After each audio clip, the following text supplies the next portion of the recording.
오늘 하나님의 말씀은 누가복음 24장 13절에서 35절까지 말씀입니다. 제 성경으로는 신약성경 140쪽에 있는 누가복음 24장 13절부터 35절까지 말씀이 좀 길거든요. 그렇지만 우리 13절부터 35절까지 말씀을 함께 읽겠습니다. 시작. 그날에 그들 중 둘이 예루살렘에서 25리 되는 엠마오라 하는 마을로 가면서 이 모든 된 일을 서로 이야기하더라. 그들이 서로 이야기하며 문의할 때에 예수께서 가까이 이르러 그들과 동행하시나 그들의 눈이 가리어져서 그인 줄 알아보지 못하거늘 예수께서 이르시되 너희가 길 가면서 서로 주고받고 하는 이야기가 무엇이냐 하시니 두 사람이 슬픈 빛을 띠고 머물러 서더라. 그 한 사람인 글로바라 하는 자가 대답하여 이르되 당신이 예루살렘에 체류하면서도 요즘 거기서 된 일을 혼자만 알지 못하느냐. 이르시되 무슨 일이냐. 이르되 나사렛 예수의 일이니 그는 하나님과 모든 백성 앞에서 말과 일에 능하신 선지자이거늘 우리 대제사장들과 관리들이 사형 판결에 넘겨주어 십자가에 못 박았느니라. 우리는 이 사람이 이스라엘을 속량할 자라고 바랐노라. 이뿐 아니라 이 일이 일어난 지가 사흘째요. 우리 중에 어떤 여자들이 우리로 놀라게 하였으니 이는 그들이 새벽에 무덤에 갔다가 그의 시체는 보지 못하고 와서 그가 살아나셨다 하는 천사들의 나타남을 보았다 함이라. 또 우리와 함께한 자 중에 두어 사람이 무덤에 가 가연 여자들이 말한 바와 같음을 보았으나 예수는 보지 못하였느니라 하거늘 이르시되 미련하고 선지자들이 말한 모든 것을 마음에 더디 믿는 자들이여 그리스도가 이런 고난을 받고 자기의 영광에 들어가야 할 것이 아니냐 하시고 이에 모세와 모든 선지자의 글로 시작하여 모든 성경에 쓴 바 자기에 관한 것을 자세히 설명하시니라. 그들이 가는 마을에 가까이 가매 예수는 더 가려 하는 것 같이 하시니 그들이 강건하여 이르되 우리와 함께 유하사이다. 때가 저물어 가고 날이 이미 기울었나이다 하니 이에 그들과 함께 유하로 들어가시니라. 그들과 함께 음식 잡수실 때에 떡을 가지사 축사하시고 떼어 그들에게 주시니 그들의 눈이 밝아져 그인 줄 알아보더니 예수는 그들에게 보이지 아니하시는지라. 그들이 서로 말하되 길에서 우리에게 말씀하시고 우리에게 성경을 풀어주실 때에 우리 속에서 마음이 뜨겁지 아니하더냐 하고 곧 그때로 일어나 예루살렘에 돌아가 보니 11 제자 및 그들과 함께한 자들이 모여 있어 말하기를 주께서 가연 살아나시고 시몬에게 보이셨다 하는지라. 두 사람도 길에서 된 일과 예수께서 떡을 떼심으로 자기들에게 알려주신 것을 말하더라. 아멘. 예, 오늘 엠마오로 가는 길에라는 말씀을 가지고 함께 은혜를 나누려고 합니다. 24장의 말씀 이제 마지막 장이고 다음 주 한 주면 이제 누가복음을 이제 끝나게 됩니다. 끝나고 이제 사도행전으로 연이어서 누가의 저자가 누가복음을 기록했고 사도행전을 기록한 그 다음 사도행전을 우리가 또 나누려고 합니다. 근데 오늘 본문은 마태복음, 마가복음, 요한복음에는 없는 내용이에요. 그래서 이제 특별히 오늘 13절 누가만 요 13절에서 35절까지 자세하게 좀 우리가 길었던 내용들을 함께 읽었는데 엠마오로 내려가는 두 제자를 부활의 주님이 동행하시고 그리고 함께 하셨던 그리고 그들의 눈이 밝아졌던 이러한 내용들을 함께 은혜를 나누고자 합니다. 1절부터 13절, 12절까지는 우리가 말씀을 나누진 않았지만 예수님이 십자가에 죽으시고 며칠 만에 다시 살아나셨어요? 3일 만에 다시 살아나셔서 이제 무덤에 계시지 않고 이제 그 무덤 바깥에서 이제 많은 이제 제자들을 만나 주시고 실제로 부활의 주님을 많은 사람들에게 보여주시는 이러한 내용들이 1절부터 12절까지는 부활하신 날 새벽과 오전에 일어난 일이에요. 그런데 거기에 가장 먼저 도착한 여인이 누구냐면 여인들이라는 거죠. 12명의 제자도 11명의 제자도 아니고 누구였다? 그 여자들의 믿음이 의리가 더 좋은 것 같아요. 그 십자가에 죽으셨을 때 그 처참하고 정말 그 말할 수 없는 그 주님의 그 모습, 마지막이라도 뭐 좀 깨끗하게 시신이라도 닦아드리고 향품이나 유향을 좀 넣어드리고 뭔가 좀 하고 싶은데 이 근접할 수가 없잖아요. 그래서 멀리 서서 봤다라고 우리가 이제 지난주 나누었는데 이 여인들은 이제 저녁부터 안식일이 시작이 돼요. 그럼 안식일은 이동할 수가 없어요. 돌아다닐 수가 없어요. 그러니까 안식일은 꼼짝없이 자기가 머물고 있는 아주 그 가까운 지역이나 집에서만 있어야 되는 상황이다 보니까 무덤을 가려고 해도 갈 수가 있다 없다 못 가요. 근데 더더나 무덤은 부정하기 때문에 더 갈 수 없는 상황이기 때문에 특별히 다른 뭐 제자들도 마찬가지겠지만 이 적극성을 띠고 있는 여인들의 입장에서는 언제가 되길 바랄까요?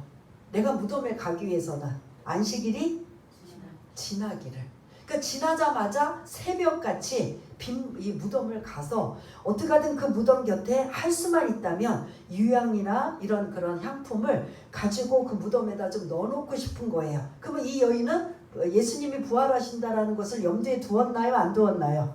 안 두고 그냥 무덤에 주님이 너무 비참하게 정말 그냥 마음이 찢어질 정도로 아프게 돌아가셨기 때문에 그 돌아가신 그분에게 어떻게든 좀 그 무덤에 향품이나 이런 것들을 좀 넣어드리고 싶은 마음으로 새벽같이 갔는데 이게 어떻게 됐어요? 무덤문이 열리고 빈 무덤이고 그곳에 천사가 나타나서 여기 계시지 않고 살아나셨다라고 예수님을 부활하셨다라고 말씀하고 이제 들은 그거를 가지고 제자들에게 알리고 제자들이 또 달려가서 뭐를 확인했어요? 무덤을 확인하고 그리고 집으로 돌아와요. 그때까지도 이 여인은 천사를 통해서 들었지만 이 제자들은 실제로 예수님 부활하신 주님을 목격하기 전까지는 빈 무덤을 보았어도 믿었다 안 믿었다? 안 믿었다는 거죠. 그런 내용이 1절부터 12절까지 우리가 나누진 않았지만 부활하신 새벽 오전에 일어난 이야기라면 이제 오늘 13절을 이제 띄워주시면 시작이 뭘로 나와요? 그날에. 어떤 날일 것 같아요? 부활하신 그날에. 부활하신 지금으로 말하면 우리는 무슨 날이에요? 주일에 예수님이 부활하신 걸 기념하고 기억하고 그래서 그날을 우리는 안식일을 토요일로 유대인들은 토요일날 안식일을 지키지만 우리는 부활하신 주님을 기념하면서 주일날 예배를 드리는 이러한 걸 볼 수가 있는데 그날에 부활하신 주님이 부활하신 그날에 그리고 이 그날은 오후가 되는 거예요. 그러니까 제가 1절부터 12절까지는 부활하신 오전, 오후 어떤 걸로 말씀하셨죠? 시간대를 새벽부터 오전에 대한 내용이었다면 이제 이 13절에는 엠마오의 그런 두 제자가 그날에라고 오후에 일어난 일이에요. 오후에 일어난 일에 13절을 보면 배경이 설명이 돼요. 그러니까 언제는 그날이에요. 그날이면 여러분들 언제요? 정확하게 부활하신 그 오후에 주님이 부활하신 오후예요. 그리고 몇 명이 나오죠? 예, 둘이라고 해서 이제 저는 두 제자라고 말씀을 드릴게요. 어디에서 어디로 가는 중? 예루살렘에서 예, 엠마오로 가는 이 거리가 얼만큼 된다? 25리. 이건 이제 우리식으로 하니까 여러분 아시죠? 10리는 몇 킬로? 4킬로. 그러면 25리는 10km. 10km. 그러니까 10km 정도면은 걸어서 얼마 정도 걸을까? 얼마 정도 소요가 될까요? 2시간. 그 남자 걸음으로는 한 2시간 빨리 가면 여자 걸음으로는 좀 천천히 가면 한 3시간 정도면 예루살렘에서 엠마오는 그렇게 먼 거리다, 가까운 거리다? 가까운. 예? 가까운 거리예요. 그러면 이제 요 정도까지 설명을 드렸어요. 근데 이 두 제자가 어디에서 있다가 어디로 갔다고요? 예루살렘에 있다가 엠마오라는 이제 한 3시간 정도의 거리로 지금 자기 집인지 고향인지는 모르지만 지금 엠마오로 내려가는 거예요. 내려간다고 해요. 우리도 서울은 다 뭐라고 해요? 지방에서 올라온다. 그러니까 예루살렘도 수도다 보니까 그리고 높은 곳에도 위치해 있고 그래서 다 올라간다고. 예루살렘은 올라간다. 엠마오는 그럼 반대로 뭐한다? 내려간다. 그래서 엠마오로 내려가는 두 제자라고 이제 말씀을 드릴 수가 있는데 왜 예루살렘에 있었을까요? 예수님의 십자가를 그 죽으심을 보기 위해서? 그것도 사실은 있었죠. 이제 뒷부분에 나오면. 근데 왜? 결정적인 거. 우리가 이제 계속 지난주까지 말씀을 드릴 때 예수님을 빨리 종교 지도자들이 처형해야 되는 이유를 설명을 드렸어요. 뭐 때문에? 유월절. 예, 그리고 유월절하고 같이 여러분들이 머릿속에 떠올라야 되는 게 무교절이에요. 유월절, 무교절. 유월절 아시죠? 430년 동안 애굽에서 종살이 노예살이 했던 이스라엘 백성들을 모세를 통해서 이끌어내는데 바로 애굽의 왕이 보내요, 안 보내요? 안 보내줘요. 안 보내주다 보니까 첫 번째 재앙, 두 번째 재앙 보내줄 듯 안 보내줄 듯 하다가 마지막 이제 그 바로 애굽의 왕이 항복을 합니다. 언제? 10번째 장자의 죽음의 재앙으로 인하여 그곳에 있는 모든 그런 가축도 사람도 장자들은 다 어떻게 돼요? 그냥 즉사해버려요. 그런데 예외가 있어요. 살 수 있는 방법. 어린 양을 잡아서 그 피를 문설주 좌우 임방에 바르면 죽음의 재앙이 그 집을 들어올 수 있다 없다? 뭐 없어요. 그러니까 그렇게 어린 양의 피를 발라놓은 데는 넘어가고 그래서 유월이에요. 넘어가고 피를 바르지 않는 집은 그 집으로 들어가서 뭐한다? 장자들을 다 죽이는 거예요. 가축까지도. 첫 것은 다 죽이는 거예요. 그러한 10번째 장자의 죽음의 재앙 때문에 이제 애굽의 왕이 항복하고 나가라 라고 했거든요. 그것이 이제 그 기념이 유월절이에요. 그게 1월 14일이에요. 이들의 시간으로. 이제 우리 시간으로 하면 3월, 4월 정도 되는데 이들이 6월절 하면 머릿속에 딱 정해져 있어요. 8월 15일은 우리 무슨 날? 6월 25일은 무슨 날? 이런 식으로 1월 14일은 6월절이에요. 1월 14일. 그러면 6월절을 1월 14일이면 곧 다음 날 15일부터 7일 동안은 무교절이에요. 무교절. 그러니까 너희들이 빨리 애굽에서 나오려면 먹을 걸 가지고 나오고 먹는 문제를 뭔가 이제 들고 나와야 강야로 가고 이제 떠날 때 먹는 문제를 이제 당장 해결하는 끼니를 해결해야 하기 때문에 무교병이라고 해서 누룩이 들어가지 않는 딱딱하고 우리식으로 말하면 맛없는 빵을 만드는 거예요. 여러분 지금 빨리 나가야 되는데 해방돼서 이제 우리는 그렇게 나가고 싶어 했던 그 애굽에서 나가는데 좀 기다려주세요. 이제 맛있는 빵 좀 만들어 가지고 나올게요. 하고 나가요? 아니면 그 지긋지긋한 애굽에서 빨리 나오고 싶어서 누룩이나 뭐 이런 것이 없지만은 그냥 그 딱딱하지만 맛없는 빵이라도 빨리 하고 나갈까요? 어떤 거 같아요? 느긋하게 이왕이면 맛있고 막 페스츄리 막 이렇게 부드럽고 맛있는 빵을 만들어 갖고 나갈까요? 아니면 급하게 맛없는 빵을 가지고 나갈까요? 그래서 그게 무교절이에요. 무교병, 무교절. 그 무교절은 6월절은 1월 14일인데 무교절은 그 다음날 1월 며칠? 15일. 며칠 동안? 7일 동안, 일주일 동안이에요. 그러면 지금 13절로 다시 들어가면 지금 이들은 예수님이 죽으신 날이 어린 양의 피를 잡는 그날에 죽으셨고요. 안식일이 이제 그들이 생각하는 토요일이 1월 14일이에요. 그러니까 그들은 우리의 하루의 개념이 같다고 했어요? 다르다고 했어요? 언제부터 시작이에요? 저녁부터 다음날 해지기 전까지 걸쳐 있어요. 그러니까 우리 개념으로 보면 이해가 안 되죠. 우리는 자정 12시부터 0시부터 시작해서 또 그 24시간인데 그들은 저녁 해지기 전 해지고 나서 그 다음에 다음날 해지기 전까지가 하루의 개념이에요. 그럼 이틀이 걸쳐 있어요? 안 걸쳐 있어요? 걸쳐 있어요. 그러니까 금, 토, 일, 예수님이 금요일날 돌아가셨는데 왜 일요일날 부활하신 걸 3일 만에 부활하셨다고 하느냐? 근데 이게 걸쳐서 있는 거예요. 금, 토, 일 이런 식으로 걸쳐 있는데 이들이 지금 그날이라면 부활하신 날이라면 우리 식으로 하면 일요일이에요, 아니에요? 일요일. 근데 그러면 이 일요일은 이들이 지금 절기를 지키는 무슨 절이에요? 정확하게 무교절이에요. 무교절을 지키라. 하나님이 구약에서 계속 말씀하셨어요. 이스라엘 백성들에게 세 개의 절기는 꼭 지켜라. 무교절, 그 다음에 오순절. 그러니까 무교절은 6월절하고 같이 들어가는 거예요. 그래서 6월절이라고 하고도 그냥 무교절이라고 하는데 긴 7일 동안 지내야 되니까 무교절, 오순절. 오순절 아시죠? 우리 사도행전이 시작하는 오순절 50일째 되는 날, 무교절로부터 50일째 되는 날. 77절이라고 해요. 77이 49. 그 다음에 초막절, 장막절. 우리가 이제 지키는 추수감사주일. 그러니까 하나님이 지금 이제 우리는 변형돼서 추수감사주일 뭐 이렇게 바뀌었지만 무교절 정확하게 구약 성경에 보면은 오순절, 그 다음에 초막절.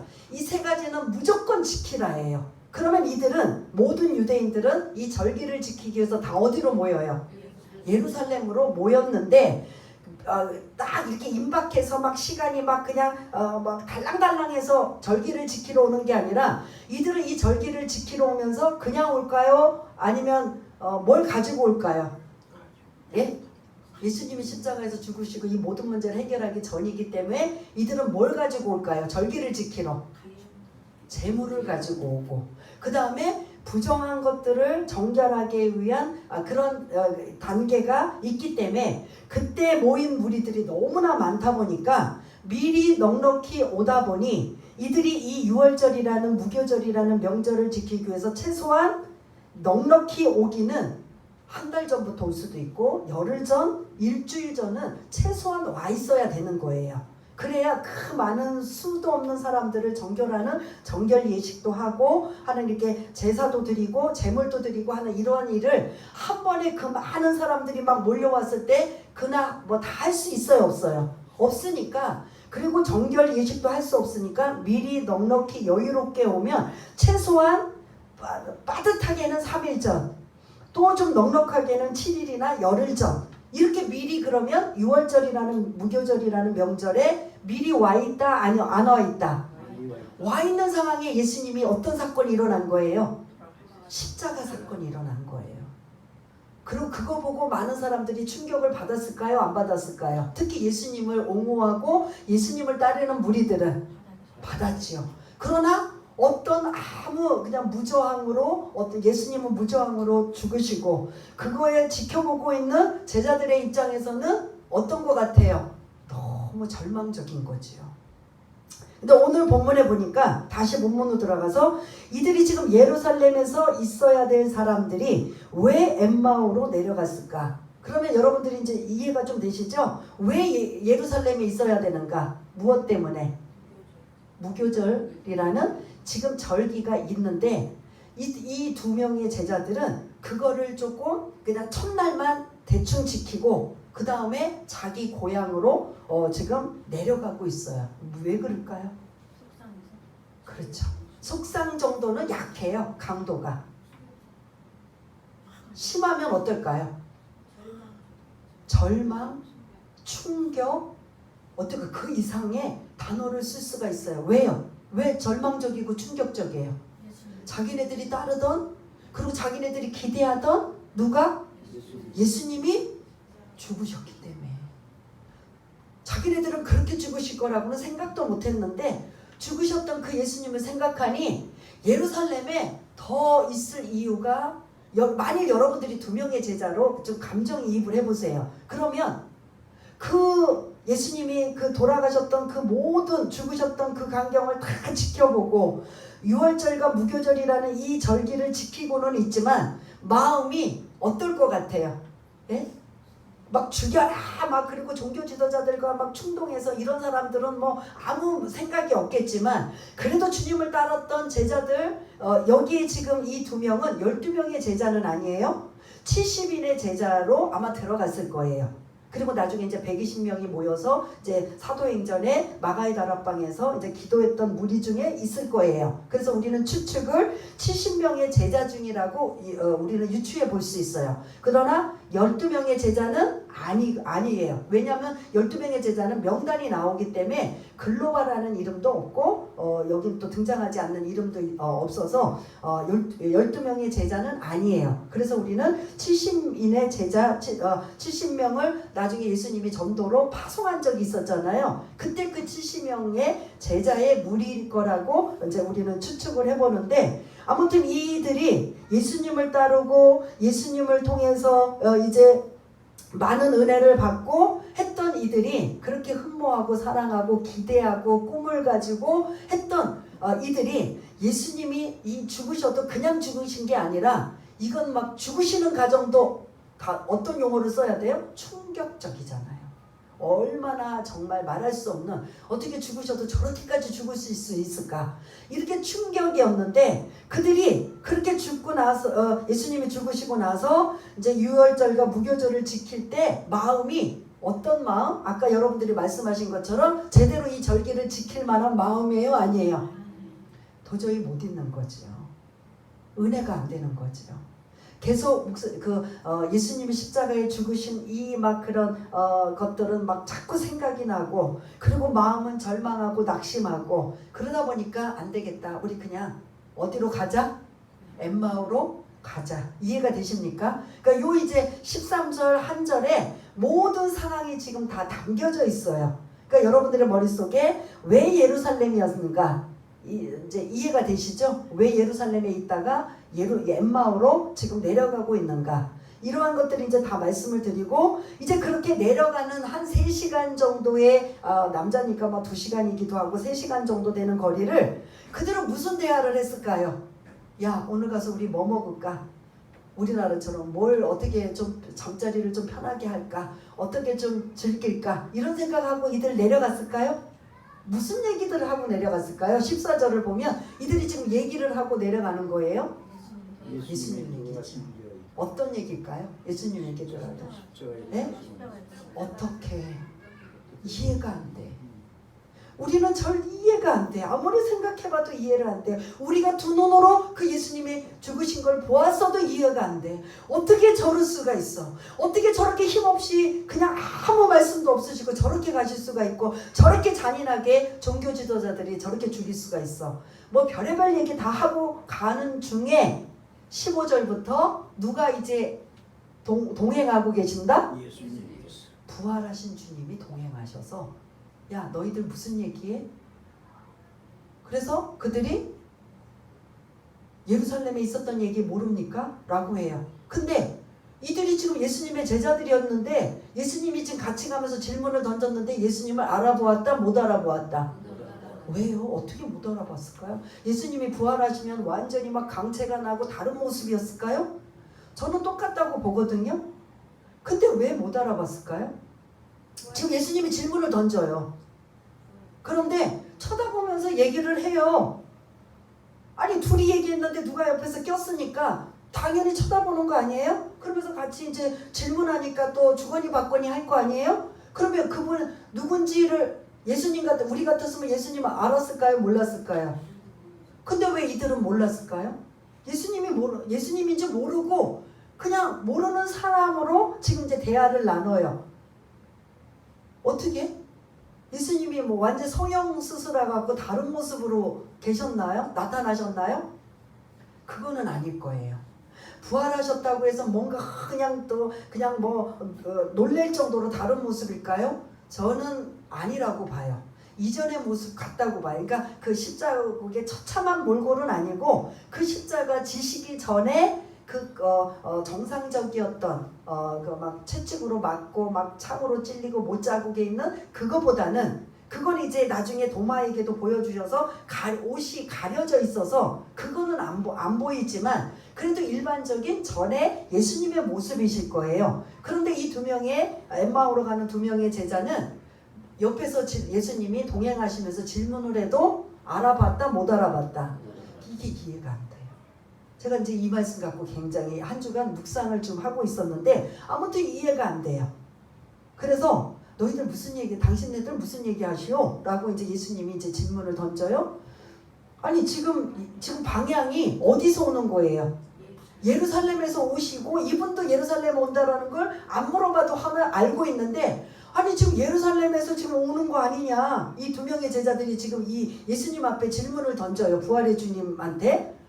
무슨 일이 있었는데? 하고 이제 주님이 오히려 그거를 반문해요. 그 이 사람들이 이상하다. 예루살렘에서는 이 예수님이 죽으신 사건을 모를 리가 있어요, 없어요? 없는데 이분은 자기네들은 이제 모르니까 이 사람은 예루살렘에서 오면서도 무슨 일인지 모르고 우리한테 질문을 던져요. 지금 뭐 예루살렘에 왔나? 어디 딴 데 갔다 왔나? 하면서 이제 뭐라고 얘기를 하냐면 19절부터 24절까지가 19절부터 이제 띄워주시면 24절까지 좀 길지만 제가 말씀을 드리면 그 예루살렘에 있었던 이야기 모릅니까? 나사렛 예수라는 그 선지자 되시는 그분이 종교 지도자들에 의해서 죄가 없으심에도 불구하고 십자가에 죽으셨어요. 근데 그분은 우리가 메시아로 기다리는 이스라엘을 구원하는 속량자로 우리가 기다렸던 분이에요. 그러면 이 말씀의 이 말 뜻이 뭐냐면 우리가 메시아로 기대했던 분이에요. 근데 이분이 십자가에서 그냥 힘없이 죽으셨어요. 누구에 의해? 종교 지도자들, 대제사장과 종교 지도자를 위해. 근데 이것도 지금 이해가 안 되는데 그 다음 22절부터 보면은 여인들이 예수님의 무덤에 갔더니 예수님은 부활하시고 무덤이 비어 있대요. 그래서 제자들도 그 11명의 제자들 중에 몇 명이 가서 확인해 봤는데 그 자리가 정말 빈 무덤이었어요. 그 도대체 이게 무슨 말인지 모르겠어요. 이해되세요? 이 지금 두 명의 제자가 엠마오로 내려갈 때 옆에 부활의 주님에게 지금 그 예수님이 십자가에서 죽으신 것, 그리고 바로 오늘 아침에 일어난 부활하신 주님과 빈 무덤에 관한 이야기를 지금 누구에게 들려주고 있어요? 예수님에게 들려줘요. 근데 그들의 말뜻에는 뭐냐면 이해가 안 된다는 거예요. 우리는 메시아로 그분을 이해하고 기대했고 그들이 기대하는 메시아는 정치적인 메시아, 그 당시 로마로부터 압제를 당하고 있어서 다윗과 같은 왕으로 오셔서 이 로마를 제압하고 물리쳐서 이제 우리가 해방이 되고 이제는 그 메시아를 통해서 이제 불행 끝 행복 시작이라고 생각하는, 이렇게만 우리가 생각했는데 그거는 완전히 물거품이 되어버리고 예수님이 어떻게 됐어요? 말도 안 되는 고난을 받으시고 십자가에 죽으셨다라는 게 우리는 이해가 안 된다는 거예요. 그러니까 이제 25절부터 주님이 개입하셔서 말씀을 해주셔요.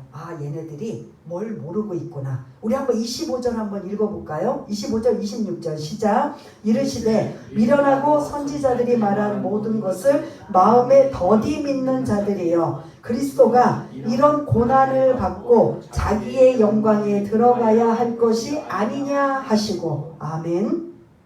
주님이 그 옆에 같이 동행했던 부활의 주님이 지금 그들의 이야기를 들으니까 반만 맞고 반은 틀린 거예요. 그러니까 정확하게 모르는 거예요. 이게 어떻게 보면 저와 여러분들하고 똑같아요. 성경을 알아도 그냥 들을 때는 맞아 저 말씀이야 라고 하지만 내가 또 뭔가 해석하고 적용하고 하려면 이게 정확하게 모르면 충분히 이단들이나 이런 미혹을 당할 수 있다 없다.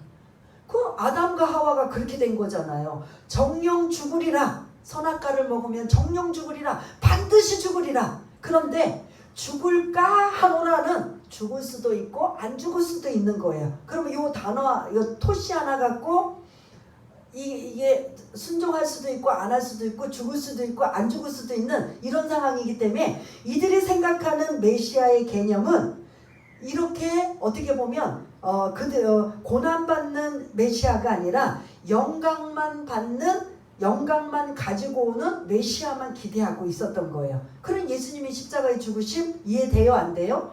안 돼요. 이야기를 해도 안 돼요. 근데 그 이야기가 성경에 나올까요? 안 나올까요? 예수님은 구약에 있는 말씀 그대로 오시고 사시고 죽으시고 부활하신 거예요. 당신 스스로 즉흥적으로 하신 게 아니라 철저하게 구약에 있는 말씀대로 예언된 말씀대로 이 땅에 오시고 사시고 죽으시고 부활하시고 승천하시고 다시 오실 그분이 어디에 다 기록이 되어 있느냐? 구약에 다 담겨 있어서 그 성경도 구체적으로 구약 성경이에요. 구약에 다 담겨져 있는데 이 미련하고 선지자들이 말한 모든 것을 마음에 더디 믿는 자들이요 라고 이들을 지금 이렇게 책망하고 있습니다. 안타까워하셔요. 그럼 그 다음에 26절 그리스도 메시아가 고난을 받고 자기 영광에 들어가야 할 것이 아니냐라고 하시면서 반드시 너희들이 기대하는 영광이 있기 전에는 어떤 단계가 필요하다? 전 단계? 고난이 필요하다는 거예요. 고난이 있고 나서 십자가의 죽으심이 있고 나서 뭐가 있다? 부활이 있다. 너희들이 이걸 왜 몰라? 지금 이 사람들은 어렸을 때부터 말씀만 암송하고 말씀만 듣고 말씀대로 사는 자들이기 때문에 솔직히 이 말씀을 다 알까요? 모를까요? 아는데 듣고 싶은 것만 듣고 취하고 싶은 것만 취하고 그리고 자기네들이 골라서만 선별해서 말씀을 듣는 거예요. 예를 들어 이사야 53장 하면 다 뭐에 관한 이야기예요? 예수님이 순환 고난받는 이런 이야기예요. 그러면 그거 하나만 보더라도 구약에 고난에 대한 얘기가 나와요. 나와요? 안 나와요? 그럼에도 불구하고 그렇게 이사야뿐만 아니라 많은 선지자를 통해서 또 말씀을 통해서 구약 성경을 통해서 예수님이 오시는데 반드시 고난을 받고 영광을 받으실 것이다. 십자가에 죽으시고 부활하실 것이다. 이게 항상 이렇게 같이 나와요. 그런데도 사람들은 어디에만 치우치고 어디는 무관심하고 있다? 고난은 무관심하고 어디에만 초점을 맞추고 있어요? 영광만 초점을 맞추고 있으니 이들이 이해가 안 돼요. 예수님이 십자가에서 그렇게 죽으신 것도 이해가 안 되고 그리고 지금 이렇게 예수님에게 이 이야기를 전해주는 것도 그 고난도 이해가 안 된다고 지금 자기네들이 말하고 있어요. 그러니까 예수님이 이거를 정정해주고 예수님이 성경 공부를 가르쳐 주세요. 그 성경 공부가 27절 한번 읽어보겠습니다. 시작. 이에 모세와 모든 선지자의 글로 시작하여 모든 성경에 쓴 바 자기에 관한 것을 자세히 설명하시니라. 아멘. 모세와 모든 선지자의 글은 한마디로 구약 성경을 말씀하고 있어요. 항상 구약을 모세와 선지자 이렇게 언급하고 있어요. 그래서 모세는 모세오경이고 나머지는 거의 선지서기 때문에 선지자의 글이라고 하는데 한마디로 구약 성경에 예수님의 고난과 그 영광 받으실 이러한 구약 성경에 기록된 모든 것들을 자세히 이들에게 지금 그 가는 길에 알려주고 있어요. 가르쳐주고 있어요. 성경 공부를 지금 해주고 계시는 거예요. 그들의 잘못된 거를 교정하고 있는데 드디어 28절 이후에 보니까 그렇게 이야기를 하다가 어디까지 도착했다? 엠마오에 이 두 명의 제자들이 있는 곳에 도착을 한 거예요. 이제 그런 상황에 그 성경 공부를 배우고 있는 이 두 제자가 이제 예수님을 더 강권하여 예수님을 아직도 몰라요. 여기까지도 몰라요. 좀 2시간째 3시간째 지금 왔는데도 몰라요. 그런데 이분은 범상치 않은 분이라는 걸 알아서 우리 집에 더 가서 더 말씀 좀 배우고 싶습니다 라고 해서 이제 모셔 들어와요. 그 집에 오니까 때가 언제 때냐? 무슨 뭐 할 때예요? 저녁 때예요. 그러니까 아까 제가 오후라고 말씀드렸죠. 오후 저녁 먹을 때 예를 들어 예루살렘에서 엠마오로 가는 게 길어도 한 3시간 정도라면 한 몇 시 정도 될 것 같아요. 한 예루살렘에서 출발한 지가 한 2시나 3시? 그러니까 이제 오후라고 제가 말씀드렸잖아요. 그날에 라고 시작할 때 그리고 이제 저녁 때가 된 거예요. 엠마오에 도착했을 때. 그러니까 아이고 식사하고 더 말씀 좀 나눕시다 라는 이런 상황에 이제 강권하여 이제 예수님을 모셔들어서 자기 집에 유하고 있는데 마침 30절을 띄워주시면 저녁 시간이 된 거예요. 그래서 이제 음식을 잡수실 때에 예수님이 거기서 무슨 일을 하고 계세요? 31절에 보면 30절에 보면 뭐 하고 계세요? 축사. 떡을 가지사. 그러니까 우리식은 떡이고 이들은 뭐예요? 빵을 가지사 축사하시고, 축사는 감사 기도하시고, 축사가 감사예요. 감사 기도하시고 그들에게 이제 주시는 장면이에요. 근데 지금 이걸 하는 이들은 지금 여기까지도 예수님이 자기네들의 스승인 메시아이신 예수님을 몰라요. 지금 한 집에 들어왔는데도. 그런데 어떤 때 알았느냐? 떡을 떼어서 그들에게 나눠줄 때 그들이 아는 거예요. 이거 많이 본 건데? 어디서 봤죠? 여러분 어디서 봤어요? 떡을 떼어 나눠주었다. 언제 봤어요? 예? 언제? 식사 맞아요. 먹는 거니까 식사. 언제 식사할 때? 예? 예? 떡을 떼며 축사할 때가 몇 번 있었어요? 만찬 때는 여러분 12명의 제자 외에도 많이 갔나요? 그때는? 근데 많이들 그 성만찬 때도 성찬식 때도 그 마지막 만찬 때를 이제 많이들 말씀하시는데 저는 그때 딱 그 남의 장소를 빌린 거잖아요. 그때 예수님과 제자들만 들어간 걸로 알고 있거든요. 근데 만일 그 외에도 들어갔다면 성찬도 맞아요. 근데 예수님과 12명의 제자들만 갔다면 이 2명은 포함될까요? 안 될까요? 안 된다면 또 어디서 찾아볼 수 있을까요? 누구에게나 떡을 떼며 축사하셨던 때가 언제죠? 언제죠 그때가? 예, 그게 언제죠? 오병이어의 기적 때. 오병이어의 기적 때는 뭐 엄청나게 많은 사람들이 5천 명이 먹고도 남았다고 할 정도니까 뭐 5천 명 이 시기니까 거기에 그거를 떠오르면서 이거 우리 주님이 우리 메시아 되신 예수님이 하셨던 일인데 라고 떡을 떼면서 나누어 줄 때 31절을 떼시면 그렇게 하는 순간 예수님이 하시는 그 순간을 보고 2명의 제자들이 어떻게 됐다? 눈이 밝아져서 그 다음 누군 줄 알았다? 예수님인 줄 알았다는. 이분 예수님이시네? 이분 우리가 기다렸던 부활의 주님이시네? 라고 했는데 이제 여기까지 예수님이 계셨고 그 다음 그 문장 뒤에 예수는 어떻게 했다? 그들에게 보이지 아니하시더라. 이제 부활의 주님이 이제 이거 시공간을 초월해서 이제 나중에 이제 제자들에게 나타나실 때도 벽을 뚫고 들어오시는 이제 시공간을 초월하시는 이제 이러한 모습으로 이제 보여주시기도 하는데 그렇게 그들이 이분 예수님이시네? 이제 부활하신 그분이시네? 라고 알아보았는데 그때 예수님은 보이지 아니하였더라. 그러면서 32절이 중요한 거죠. 32절 한번 읽겠습니다. 시작. 그들이 서로 말하되 길에서 우리에게 말씀하시고 우리에게 성경을 풀어주실 때에 우리 속에서 마음이 뜨겁지 아니하더냐 하고. 아멘. 그러면 지금 예수님을 몰랐을 때도 그들은 계속 예수님이 성경을 풀어주실 때 마음의 상태가 어떻다고요? 뜨거웠다는 거예요. 그러니까 너무 뜨거우니까 예수님이 엠마오에 도착했음에도 불구하고 가라고 안 하고 어떻게 한 거예요? 자기 집으로 지금 초청해서 함께 식사하고 가시라고 지금 강권한 이런 내용들이 있잖아요. 그러니까 이미 부활의 주님을 알아보기 전에 이들의 마음의 상태는 어떻게 됐다? 뜨거웠어. 그렇게 뜨거웠는데 축사하는 이런 상황을 보고 이제는 모두 어떤 상황으로 또 바뀌어졌어요? 눈이 밝아져서 예수님을 보게 된 거지요. 엄청난. 예수님이 십자가에 죽으신 이것도 이해가 안 됐는데 지금 오면서 쭉 엠마오로 내려가면서 이 설명을 하니까 이들은 이제 이해가 됐어요, 안 됐어요? 메시아는 반드시 뭐를 통과해야 영광으로 갈 수 있다? 고난. 우리들이 그 고난을 배제하고 외면하고 싶고 생각하고 싶지 않았던 이 고난이 이 성경 말씀에 있는 걸 우리가 외면하고 그냥 우리가 무시해버렸구나. 이거를 계속 들으면서 맞구나, 맞아. 예수님이 지금 가르쳐주면서 없는 말씀하는 게 아니라 예를 들어 이사야서 53장에 다 내용이 뭐냐?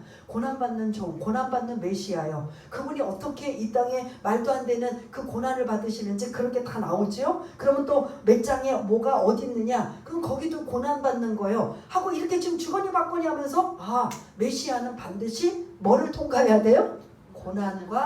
고난을 통과하고 영광이 임한다. 십자가에 죽으시고 부활의 주님으로 임하신다. 그래서 이들은 도착하기 전에 이미 그거에 대해서 이제 확실히 배웠어요? 안 배웠어요?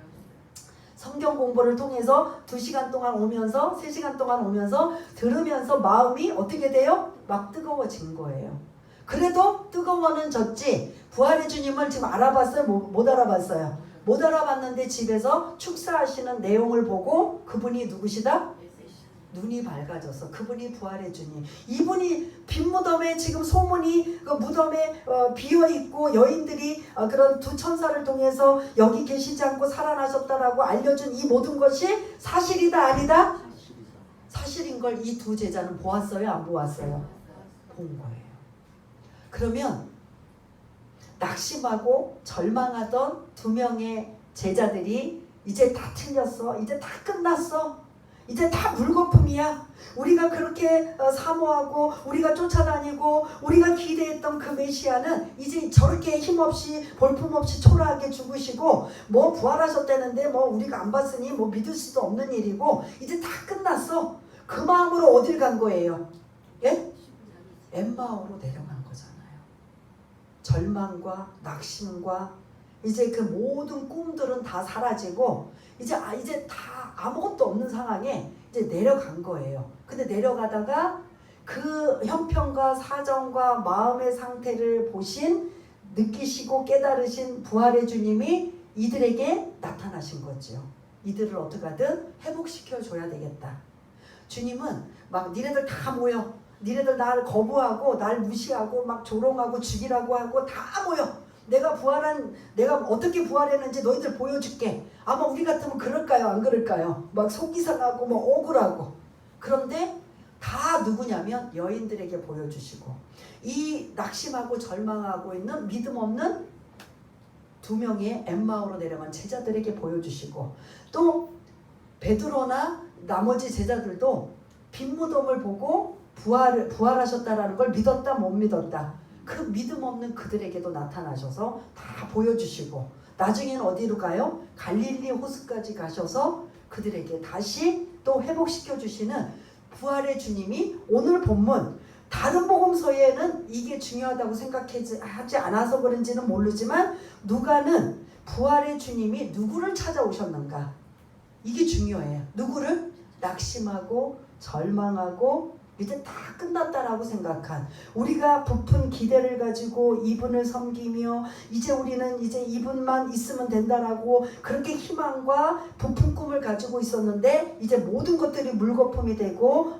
아무것도 아니고 뭐 부활하셨다고 하는데 뭐 내가 본 것도 아니고 이거는 뭐 믿을 수도 없는 일이고 이제는 다 끝났어. 다 끝났어. 그리고 엠마오로 내려가는 거라는 거죠. 근데 그거를 아시고 누가 동행하셨어요? 부활의 주님이 동행하셨다면 지금 저와 여러분들의 그 상황이 막 충만하고 은혜가 넘칠 때도 주님이 함께 하시지만 이렇게 정말 낙심하고 절망하고 정말 어려운 상황에 슬픈 상황에 주님이 함께 하신다 안 하신다? 함께 하신다라는 거죠. 그러므로 절망하지 마십시오. 낙심하지 마십시오. 그 주님이 내가 안 보이고 안 느끼고 깨닫지를 못할 뿐이지 주님은 항상 뭐 하신다? 임마누엘이 그거예요. 임마누엘.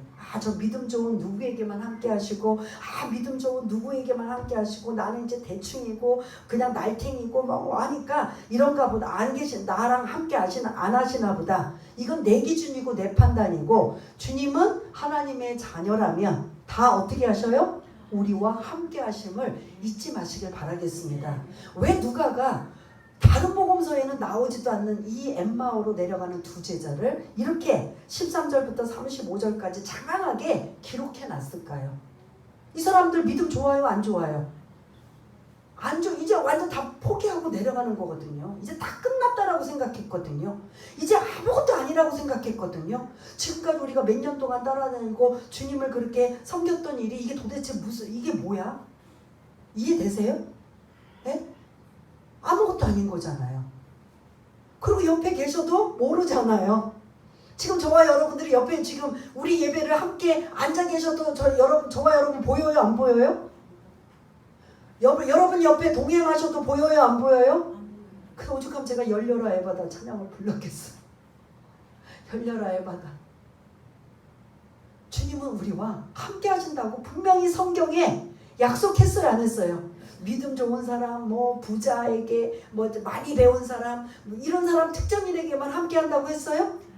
우리 모두에게, 믿는 자들은 우리 모두에게 함께 하신다는 임마누엘이라는 예수님의 또 다른 이름이에요.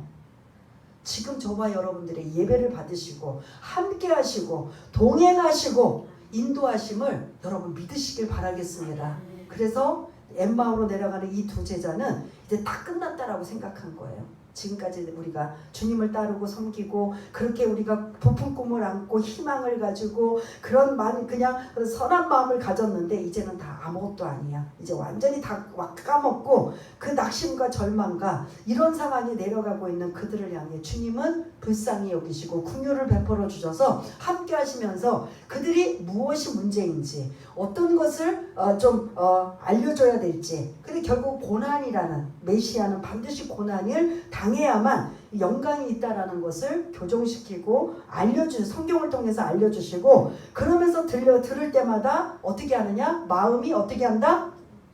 뜨거워져야 돼요.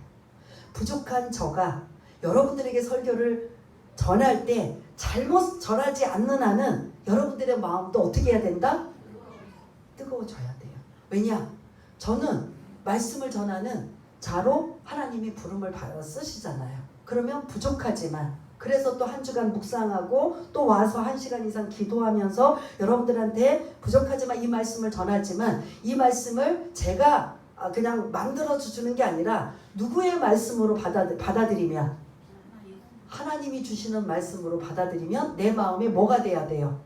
뜨거워져야 되는 거예요. 나는 왜 설교를 들으면서 왜 이렇게 나는 공부하고 이렇게 막 그냥 내 마음은 이렇게 차갑고 막 그냥 냉혈하니까, 이거는 전하는 사람도 문제가 있지만 받는 사람도 문제가 있을까요? 없을까요? 말씀을 들으면 달라져야 되는 거예요. 심령 간절 골수를 쪼개는 말씀이라고 하고, 말씀 자체가 누구라고 했어요? 예수님이라고. 요한복음에는 말씀이 육신이 되어 우리 가운데 오셨다라고 분명히 요한복음 1장에 언급되어 있어요. 그 말씀은 누구라고요? 예수님이에요. 예수님을 우리가 잘못 전하지 않고 이단처럼 어떤 사리사욕을 가지고 전하지 않고 제대로 전하려고 노력하고 그 말씀이 정말 바른 말씀이라면 그 말씀을 듣는 자들에게는 마음이 어떻게 돼야 돼요? 뜨거워져야 되는 거죠. 뜨거워지면서 곧바로 내 눈에 보이진 않지만, 느끼지는 못하지만 주님은 나와 함께 계시고 내 삶의 형편과 처지와 이 모든 것들을 아시는 그 하나님께 의지하고 의탁하며 나는 어떤 상황에도 흔들리거나 요동하지 않고, 주님이 고난을 받으시고 영광이라면 지금 나에게 고난이 임한다라는 이것을 여러분들이 잘 묵상하시면서, 어떤 상황 속에 고난은 여러 가지 상황이에요. 하나님의 뜻을 깨닫고자, 사명을 또 받고자, 회개시키고자. 이제 저희 사촌 언니가 저한테 이제 며칠 전에 전화가 왔어요. 내 친구 손녀딸이 기도 좀 해달라는 거예요. 3살짜리. 자기 이제 우리 사촌 언니는 교회를 안 다녀요. 절에 다니거나 무교예요. 그런데 이제 총동원 전도주일날 왔던 분이에요. 근데 이제 전화가 와서 내 친구가 지금 많이 힘들어. 근데 교회를 다녀. 내 친구는. 근데 그 손녀딸이 지금 3살인데 백혈병에 걸렸어. 그래서 날마다 이게 무교, 위에 언니가 있대요. 이 언니는 나가서 막 친구들하고 놀고 막 뭐하고 하면 이제 오염이나 뭐 이게 할까요, 안 할까요? 접촉을 못 하는 거예요. 이 아이는 항상 무균 상태로 있어야 되는 거예요.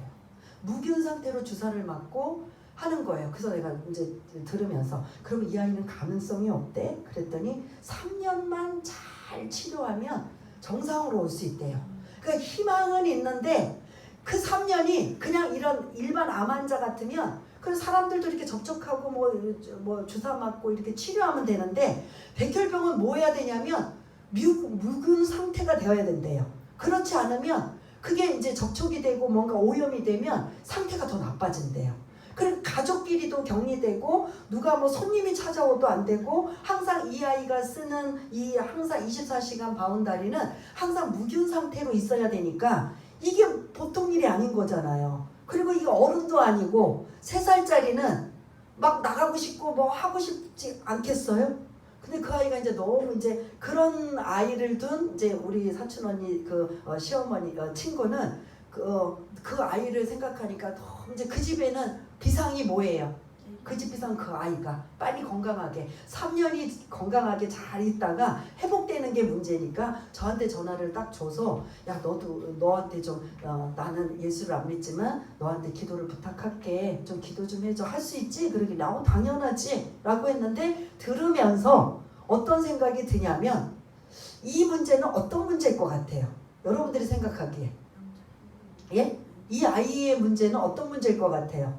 뭐 정답은 없지만 그래도 이렇게 딱 들으면서 예? 그러니까 영적인데 어떨 것 같아요? 이 아이를 통해서 고통받는 건 사실 누구예요? 아이도 고통이지만 부모잖아요. 근데 그 가족들이 열심히 신앙생활 한대요. 그러니까 그냥 그 엄마도 이렇게 돌아가면서 봐주면 무조건 성전에 가서 기도한대요. 아이 좀 살려달라고 빨리 회복되려고. 뭐 말할 수 없는 얼마나 간절하겠어요. 그러니까 저는 이제 딱 들으면서 저 집에 무슨 사명자가 나오지 않을까? 라는 생각이 드는 거예요. 아무나 하나님이 그렇게 어려움 주진 않거든요. 그러니까 여러 가지예요. 그 집에 정말 회개케 하기 위한 어떤 게 있는지 아니면 정말 하나님이 누군가를 쓰시려고 하는데 뭐 엄마나 아빠나 쓰시려고 하는데 뭔가 하나님의 우리는 모르지만 큰 깊은 계획이 있지 않을까 라는 생각이 딱 들어서 그 집에 뭐 무슨 일이 있을라나 보네 라고 이제 했더니 이제 우리 사촌은 도대체 무슨 그 용어를 모르니까 무슨 말인지 모르는데 나 혼자 그냥 중얼거리다 말았는데 기도는 이제 하지요. 부탁을 받았으니까 그 아이 얼마나 여러분도 딱 들으니까 얼마나 속상해요. 그죠? 3살짜리가 그 백혈병에 걸려서 그것도 무균 상태로 있어야 되고 가족끼리 함께 이렇게 어울리지도 못하는 이런 상황에 근데 다행히 불치병이 아니라 3년만 잘 치료하면 그래도 이제 그게 레벨이 있나 봐요. 완전히 불치병이 있고 이제 이 아이는 3년만 잘 하면 정상으로 돌아올 수 있는 그러니까 3년이라는 이 세월이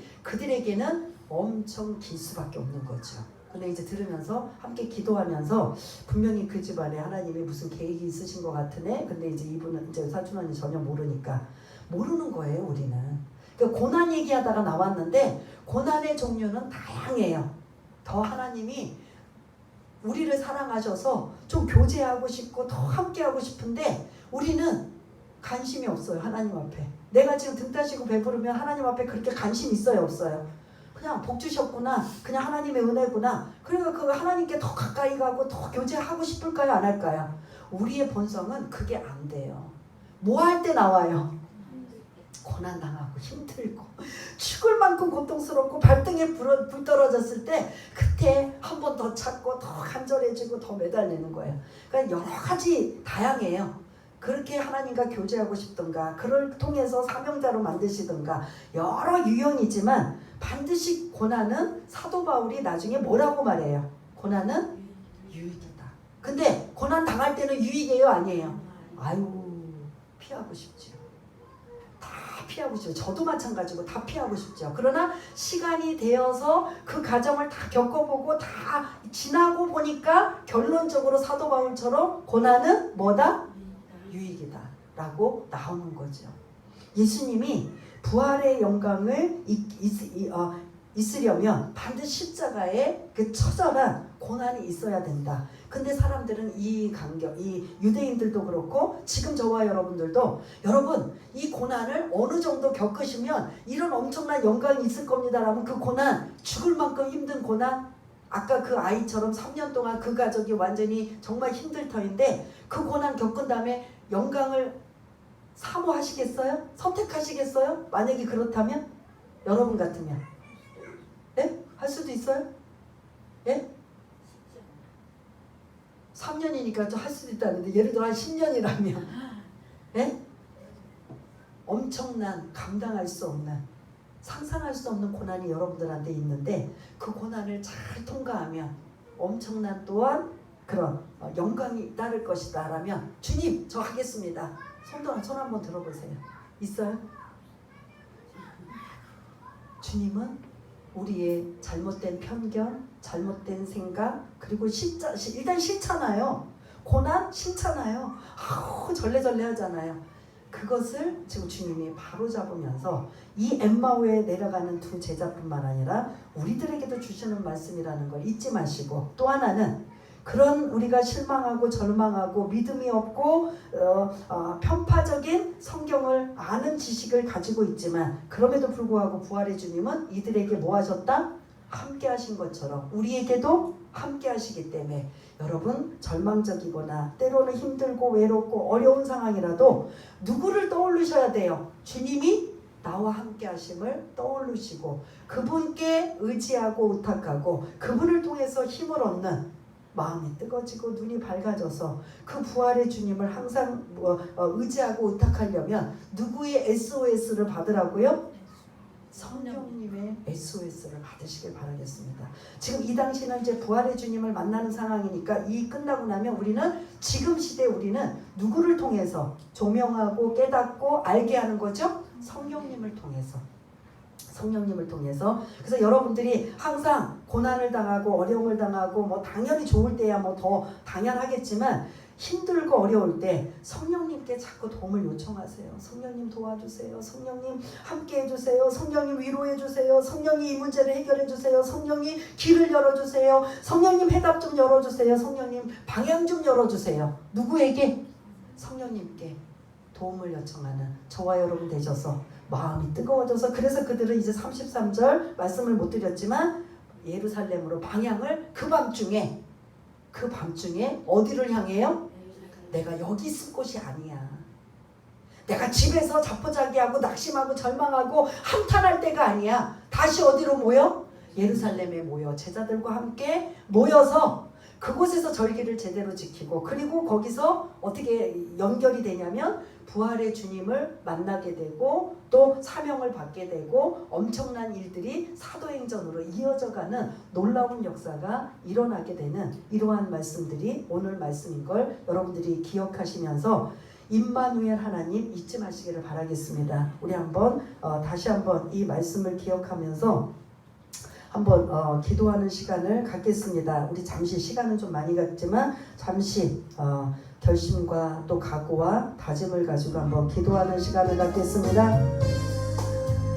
할렐루야. 사랑이 많으신 하나님 아버지, 엠마오로 내려가는 두 명의 제자는 낙심하고 절망하고 지금까지 그렇게 메시아로 섬겼던 그 예수님이 볼품없이 초라하게 힘없이 십자가에 죽으셨던 그 광경은 얼마나 충격적이고 얼마나 절망적이었습니까? 그런데 또 오늘 아침에 이렇게 또한 여인들이 무덤을 향해 갔는데 무덤에서 예수님이 부활하셨다는 소식을 듣게 되고 빈 무덤을 아버지와 제자들이 가서 확인했다고 하는 그런 이야기까지 들었음에도 불구하고 그들은 희한한 일이네, 어떻게 그런 일이 일어날 수 있어? 라고 말씀을 미리 배우고 알았음에도 불구하고 그들은 깨닫지 못하는 그 어리석음, 그들은 단지 슬플 뿐입니다. 절망적일 뿐입니다. 낙심할 뿐입니다.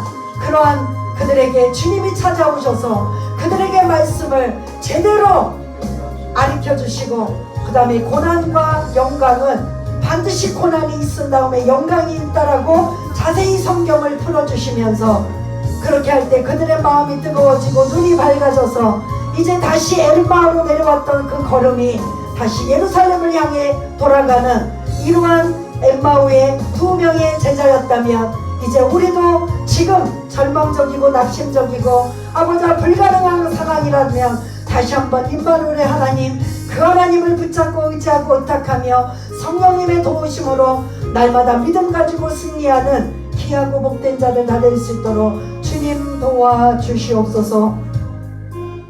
하나님 아버지 감사합니다.